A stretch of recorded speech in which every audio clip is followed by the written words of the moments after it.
সংসারের খরচ ফ্ল্যাটে থাকলে বেশি হয় নাকি নিজের বাড়িতে? আজকাল অনেকেই একটা বড় প্রশ্নের সামনেই কিন্তু আমরা দাঁড়িয়ে থাকি যে ফ্ল্যাটে থাকবো নাকি নিজের বাড়িতে। অনেকেই ভাবি ফ্ল্যাটে থাকলে হয়তো খরচ বেশি, আবার অনেকে ভাবি নিজের বাড়িতে থাকলে হয়তো খরচ বেশি।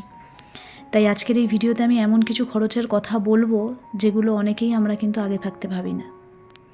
নমস্কার সবাইকে, আমি মহুয়া। আবারও একটা নতুন ভিডিওতে আপনাদের সকলকে স্বাগত। ভিডিও শুরু করার আগে একটা ছোট্ট ইনফরমেশান আপনাদের দিতে চাই। আমি গতকাল হসপিটাল থেকে ফিরেছি। এখন একটু ভালো আছি, তবে পুরোপুরি সুস্থ নই। এই ভিডিওটা আমার আগের থাকতেই রেডি করা ছিল, তাই আজকে ভয়েস ওভার দিয়ে আপনাদের সঙ্গে শেয়ার করছি। ফ্ল্যাটে থাকা নিয়ে বা বাড়িতে থাকা নিয়ে এর আগে আমার ভিডিওগুলোতে আপনারা অনেকেই আপনাদের মন্তব্য জানিয়েছেন। কেউ ফ্ল্যাট ভালো বলেছেন, কেউ বা নিজের বাড়ি ভালো বলেছেন, কেউ ফ্ল্যাটে থাকার সুবিধা জানিয়েছেন, কেউ নিজের বাড়িতে থাকার সুবিধা জানিয়েছেন। কিন্তু আজকের ভিডিওতে আমি কিছু খরচের কথা আপনাদের সঙ্গে শেয়ার করব। সবার প্রথমে বলি ফ্ল্যাটের কথা। ফ্ল্যাটে থাকার সবচেয়ে বড় একটা খরচ কিন্তু মেইনটেনেন্স চার্জ। প্রায় সব ফ্ল্যাটেই প্রতি মাসে একটা নির্দিষ্ট টাকা দিতে হয়। এই টাকায় লিফটের মেইনটেনেন্স, সিকিউরিটি গার্ড, পরিষ্কার পরিচ্ছন্নতা, জলের লাইন বলুন, করিডোর, লাইট, সব কিছুর খরচ চলে। অনেক ফ্ল্যাটে কিন্তু এই মেইনটেনেন্স মাসে 1000 থেকে 4000 টাকা বা তারও বেশি হতে পারে, যেটা আমার কাছে একটা বাড়তি খরচ বলে মনে হয়। কিন্তু নিজের বাড়ির ক্ষেত্রে এই রকম ব্যাপারটা কিন্তু একদমই নয়। প্রত্যেক মাসে আপনাকে এরকম বাধ্যবাধকতা হয়ে কিন্তু কোনো মেইনটেনেন্স চার্জ দিতে হয় না। তাই নিজের বাড়িতে কিন্তু প্রত্যেক মাসে একটা নির্দিষ্ট টাকা বাঁচে। তারপরে ফ্ল্যাটে কিন্তু শুধু নিজের ঘরের খরচ নয়, কমন এরিয়ার খরচও কিন্তু ভাগ হয়ে আসে। যেমন ধরুন লিফট, সিঁড়ির লাইট, জেনারেটর ইত্যাদি। তারপরে অনেক সময় ফ্ল্যাটে গাড়ি বা বাইক রাখার জন্য আলাদা চার্জ দিতে হয়, যদি আপনার নিজস্ব কোনো গ্যারেজ না থাকে। যেমন আমার বাবার বাড়িতে যে ফ্ল্যাট, আমার বাবা যখন ওই ফ্ল্যাটে আসে তখন কিন্তু আমার বাবার যেহেতু গাড়ি আছে, তাই জন্য আমার বাবা আলাদা করে গ্যারেজ তখনই কিনে নিয়েছিল। তাই জন্য সেরকম কোনো অসুবিধা পড়তে হয় না। কিন্তু নিজের যদি আবার গ্যারেজ না থাকে তাহলেও কিন্তু তার জন্য আপনাকে আলাদা করে কিন্তু একটা এক্সট্রা চার্জ দিতে হয়। তারপরে সোসাইটির একটা অতিরিক্ত খরচ থাকে। কখনো কখনো সোসাইটিতে নতুন রং করা, লিফট মেরামত বা অন্য বড় কাজ হলে সবার কাছ থেকে আলাদা করে টাকা নেওয়া হয়। এক কথা এসব মিলিয়ে অনেক সময় দেখা যায় ফ্ল্যাটে থাকলে মাসের খরচটা কিন্তু একটু বেড়ে যায়। এই দিকে আবার নিজের বাড়িতে সব কিছুই কিন্তু আপনার নিজের কন্ট্রোলে। সেটা লাইট বলুন, জল বলুন, গ্যাস, সব কিছু নিজের ব্যবহার অনুযায়ী হয়। কোনো কমন এরিয়ার খরচও থাকে না। তবে নিজের বাড়িতে কিন্তু মাঝে মাঝে একটা বড় খরচ চলে আসে। ওই যেমন ধরুন বাড়ি রং করা বা ছাদ ঠিক করা, জলের পাইপ বা ইলেকট্রিক লাইনের কাজ, এই ধরনের খরচ একেবারে কিন্তু একটু বেশি হতে পারে। চলুন ভিডিওটা কন্টিনিউ করার আগে আপনাদের সঙ্গে একটা জিনিস শেয়ার করি। দেখুন এখানে কত রকমের জবা ফুলের গাছ। আজকে আমার শ্বশুর শাশুড়ির ফ্ল্যাটে ব্যালকনিতে গ্রিল লাগাতে এসেছে, মানে ফুল কভার গ্রিল। তার জন্য এখানে সমস্ত গাছ এইখানে রাখা হয়েছে। অনেক রকমের জবা ফুলের গাছ। এটা হলো তুলসী মঞ্চটা, টগর ফুলের গাছ, আর এই একটা নতুন জবা ফুলের গাছ অজয় এনেছে। যেহেতু বাইরে কাজ চলছিল তাই সমস্ত গাছ এনে এখানে রাখা হয়েছে। চলুন দেখাই আপনাদেরকে। এই দেখুন পুরো ফুল গ্রিল দিয়ে দেওয়া হয়েছে। হাফ ছিল তো, যেহেতু একদমই ফার্স্ট ফ্লোরে, তাই শ্বশুরের অনেক দিনেরই ইচ্ছা ছিল এইভাবে ফুল গ্রিল দিয়ে দেবে, মানে কভার করে দেবে। তো সেটার কাজই একটু আগে শেষ হলো, তাই আমাকে ডাকলো দেখার জন্য। আমি সকাল থেকে একটু ব্যস্ত ছিলাম তাই আসতে পারিনি। তাই এখন এলাম, ভাবলাম আপনাদেরকেও একটু দেখাই। বেশ ভালোই লাগছে। আর তুলসী মঞ্চটা তো আগে নিচে রাখা হতো, তো সেটাকে এখন এভাবে এক কোণায় রাখা হলো। দেখতে বেশ ভালো লাগছে। আসলে ফ্ল্যাট মানেই আপনাকে আপনার সীমিত জায়গার মধ্যেই সমস্ত কিছুটা করতে হবে। আপনার মনের যা ইচ্ছা, মনের যা শখ, আপনাকে ওইটুকুনি জায়গার মধ্যেই করতে হবে।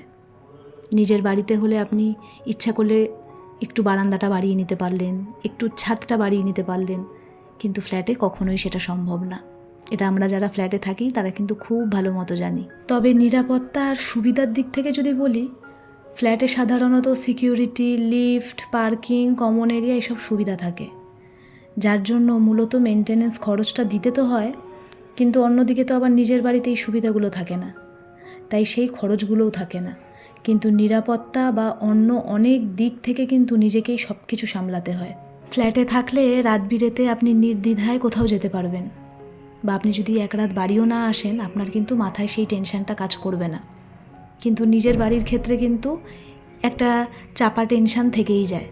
আর নিজস্ব একদম পার্সোনাল অভিজ্ঞতা দিয়ে যদি একটা কথা বলি, সেটা হলো লাইফস্টাইল। ফ্ল্যাটে অনেক সময় আশেপাশের পরিবেশ দেখে ইন্সপায়ার হয়ে কিন্তু আমাদের খরচ অনেকটা বেড়ে যায়।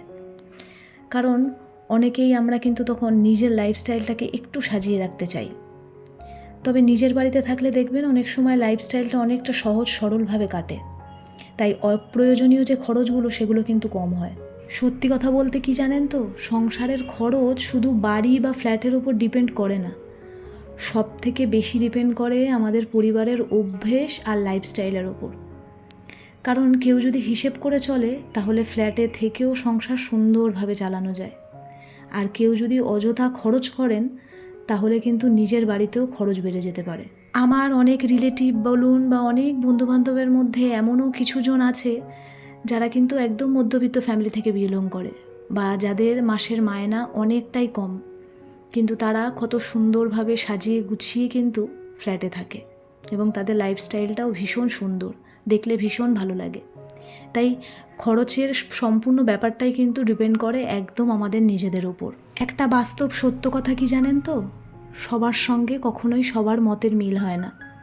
আমার যে জিনিসটা পছন্দ সেটা আপনার নাও পছন্দ হতে পারে, বা আপনার যে জিনিসটা পছন্দ সেটা আমার নাও ভালো লাগতে পারে। তাই যারা একটু সুবিধা, নিরাপত্তা, ঝামেলা এসব কম চায় তাদের কিন্তু সব সময় ফ্ল্যাটটা পছন্দ, তারা কিন্তু সব সময় ফার্স্ট প্রায়োরিটি ফ্ল্যাটকেই দেয়। আর যারা স্বাধীনতা, খোলামেলা জায়গা এবং নিজের মতন করে থাকতে চান, নিজের মতন থাকার স্বাদ চান, তারা কিন্তু নিজের বাড়িতে থাকতেই বেশি স্বাচ্ছন্দ্য বোধ করেন। আবার এই দুই শ্রেণীর মানুষের মধ্যে এমনও আরেক শ্রেণীর মানুষ আছে যারা নিরুপায়ভাবে বাঁচে, যারা হয়তো ফ্ল্যাট খুব পছন্দ করে কিন্তু তাদের পক্ষে ফ্ল্যাটে থাকা সম্ভব নয়।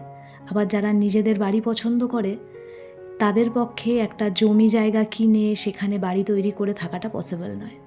তাই প্রত্যেকটা মানুষের জীবনযাত্রা যেমন আলাদা, তেমনি তাদের পছন্দও আলাদা, তাদের ভাবনা চিন্তাটাও কিন্তু একেবারে আলাদা। তাই সবশেষে একটাই কথা বলার, ফ্ল্যাটে থাকলে কিছু নিয়মিত খরচ বেশি হতে পারে, আর নিজের বাড়িতে থাকলে কিন্তু হঠাৎ কোনো বড় খরচ চলে আসতে পারে। তাই কোনটা ভালো বা কোনটায় খরচ বেশি এটা পুরোপুরি ডিপেন্ড করে আমাদের পরিস্থিতি, প্রয়োজন আর আমাদের জীবনধারার উপর। আর সংসার চালানোর মতন বুদ্ধি আর কিছু ভালো অভ্যেস যদি আমাদের মধ্যে থাকে, আমার তো মনে হয় সেটা ফ্ল্যাট হোক বা নিজের বাড়ি হোক, সমস্তটাই নিজের আয়ত্তে আনা যায়, সমস্তটাই গুছিয়ে করা যায়। তাই আজকের এই পুরো ভিডিওটা থেকে একটা জিনিসই আমরা সবাই বুঝতে পারলাম আশা করি, যে ফ্ল্যাটে থাকা হোক বা নিজের বাড়িতে থাকা হোক, যেখানেই থাকা হোক না কেন, সব জায়গাতেই কিছু সুবিধাও আছে আবার কিছু খরচও আছে। কোথায় সংসারের খরচ একটু বেশি হবে সেটা আসলে পুরোপুরি নির্ভর করে আমাদের জীবনযাত্রা অভ্যাসের ওপর। আর সঠিকভাবে হিসেব করে চললে যে কোনো জায়গাতেই কিন্তু আমরা সুন্দরভাবে সমস্ত কিছু ম্যানেজ করতে পারি, তাই না? তো আপনাদের কি মনে হয় যে ফ্ল্যাটে থাকলে খরচ বেশি হয় নাকি নিজের বাড়িতে থাকলে? আপনাদের মতামত কিন্তু অবশ্যই আমাকে কমেন্ট করে জানাবেন। সকলে ভালো থাকবেন। আপনাদের সঙ্গে আমার আবার কিন্তু পরের ভিডিওতে দেখা হবে।